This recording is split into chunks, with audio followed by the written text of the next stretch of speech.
In this video, we're going to be changing my normal laptop that I use into a home server. We're not going to be installing any Proxmox or TrueNAS or Linux server. We're just going to use the internal Windows 11. So I just want to do something like a sort of a hybrid type of a situation whereby I actually use it as a laptop, but still host some stuff on it. Okay, so my laptop just got broken here. I can't open it anymore, like here. So I took it to this other guy. This other guy was like, probably I have to throw it away. But so I can't close it. I can't open it. It stays like this. It's not a desktop. But I already have a desktop right there. So what I'm gonna do now, I'm just gonna, because I'm addicted to home lapping stuff, I'll be running what you call this Docker. I just wanna run Docker on top of Windows, as you can see. So just gonna download Docker and run some services from the Docker container here. So yeah, it's now a home lab laptop and / Windows. I don't know. Yeah. So I'm just gonna take you through my journey on doing this. So yeah, but right now I've installed Docker, as you can see. So as you know, I was installing Immich, having some troubles picking up. So I reinstalled it. As you can see here, I've got the Docker container here. This Docker container is running Immich, as you can see. So I've got 3 services that I'm running right now. I've got Immich, Stirling PDF, and Homepage. I also installed Homepage, but we'll talk about that.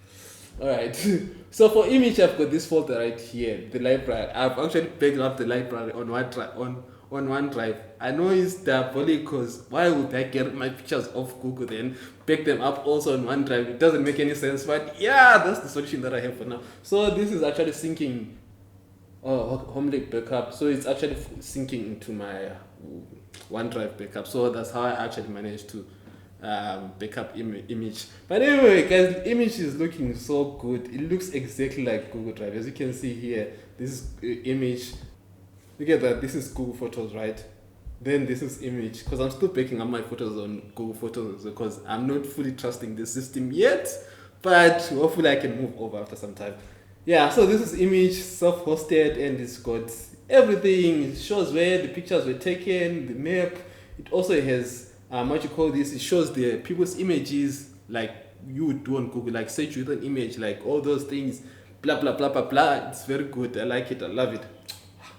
So I've actually also installed it on my phone. It's still on my phone and everything is working perfectly. So I've also installed Stirling PDF. Basically, for those who don't know what Stirling PDF is, it's just a PDF software that allows you to merge, sign, compress, do edit, like do a lot of things about PDF. You can, you can read right here. As you can see, there's a whole lot right here. Yeah, so I'm actually hosting it. I can access it from whichever computer or wherever I'm at the world. I can still access this and do things other than using their websites from other people whereby I really don't trust. If maybe I've got sensitive information that I don't want to compress on some website, because normally I use this other website called PDF compressor.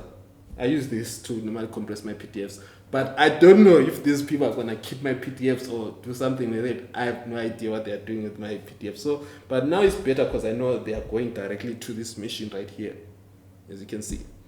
Can you imagine? People really install a homepage. You can really run a homepage on a NAS server, like literally. Does it make any sense? Huh? Doesn't make sense, yeah? Because literally there is a default homepage right here where you can literally add your shortcuts here. I can add my shortcuts, my NAS, what, my Plex, whatsoever, blah blah blah. But no, man, because we are cool, because we wanna be cool. So I installed this homepage, but yeah, it looks cool though, because it is kind of useful to some extent. It does show some stats here on Plex, how many movies I've got, how many streams, my pictures, users, my NAS, the uptime. Like, it does show me some information with the glance, but I don't think it's necessary. But yeah, I do have it. I didn't know that this existed up until I was checking what to host on my Docker server. I was using this. You see, I've got bookmarks here for everything, home lab, everything. My Sona image, it's right here. I can still access it from right here. But hey, man, we have to do what we have to do to be happy. If this makes me happy, I have to do it. But I don't know. Let's say I go to another computer or I go to my main desktop. I realize that I can't access this desktop from this desktop. Okay, this is my home page. So I've got this remote desktop here. This is literally just Chrome. It's called Chrome Remote Desktop. So with this Chrome, you need to have this installed here and this side also, so that you can actually remotely access this computer. So first of all, you have to make sure that the host computer has it. This one is better, you can install it wherever you are, but you have to make sure you have your computer, the driver installed on the first computer. Then from here, I can literally just click on it and it will connect to this computer right here. I should be able, this computer is saying my desktop is actually being shared with this one, so I should be able to actually see.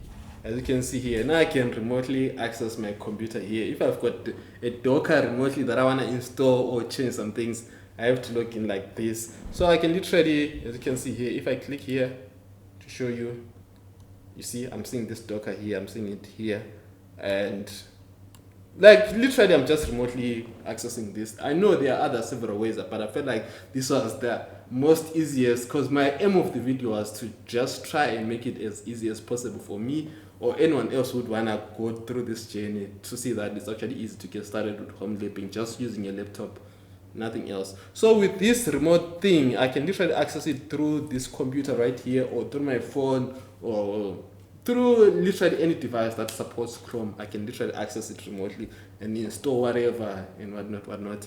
So the other thing that I had forgotten to mention is that I actually shared the laptop SSD as a network drive. As you can see here, I've mapped this drive. I came here and mapped this drive here where it says map drive, then enter the details here. So this is the drive here, TES LP. This is the actual SSD from the laptop.